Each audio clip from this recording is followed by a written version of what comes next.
Well, we're looking at the motion capture and animation process in this banner, which ties in with the film that we've got over there. And most people will be aware of Andy Serkis, who created the creature Gollum in Lord of the Rings using motion capture.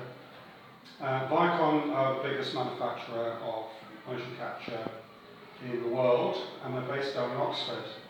And we've got a very good collaboration with them. We helped them to set a world record, one of the most people motion captured in real time. And they've also helped us with motion capturing 4 of the old school breakdancers from the 80s for our archives.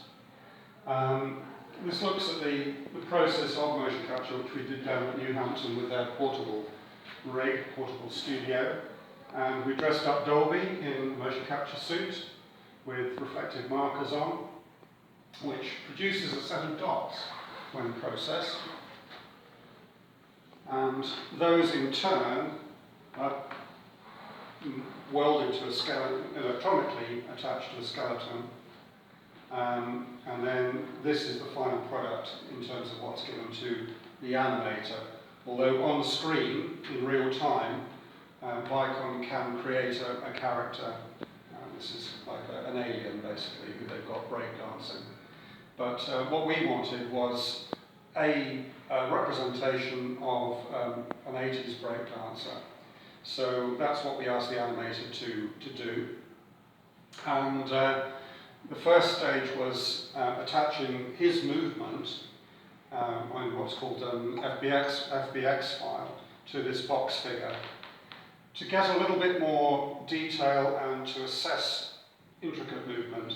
They attach the dots to a skeleton, and this is the next stage, and it's very complex, I won't go into the detail, but they need to build up the face of the character, and to do that we did some detail photography of Dolby, and the animator produced a 3D rendered version of Dolby.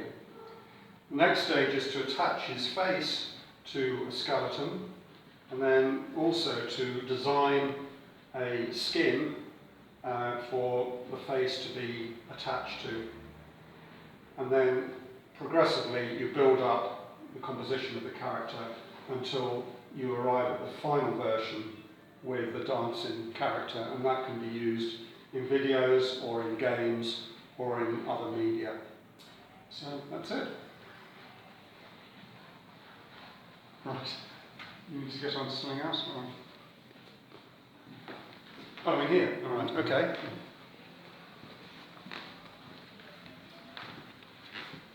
Right. Well, this is the most current thing that we're doing, even though it relates to the 80s. 2 minutes? Yeah. Okay. All right. So it's a look at the photographs that I took of Goldie between 1984 and 1990. And we start off with his pieces in Heathtown Car Park in 1984. And various stages, he was a dancer then, but as an artist, we gave him various opportunities to get his name known and to develop his technique. A big one was appearing in Henry Chalfont's second book, Spray Can Art, and then most notably going to New York in 1986, where he met some of the best known people in hip hop in New York. He had his own exhibition at Wolverhampton Art Gallery, which is where we are now, in 1986. He took part in the World Street Art Contest in 1987. He created some great murals. This is probably his best known one, Future World Machines. And then through various other opportunities and exhibitions and trade shows and commercial opportunities, like working for Pink Lady, for the London agency Bartle Bogle Hegarty. He ended up doing the Pink Lady bus up in Walsall, which became known as Goldie's bus. And at that point, Goldie went down to London and he pursued a music career, whilst also being very involved in art, but music was his main thing at that point.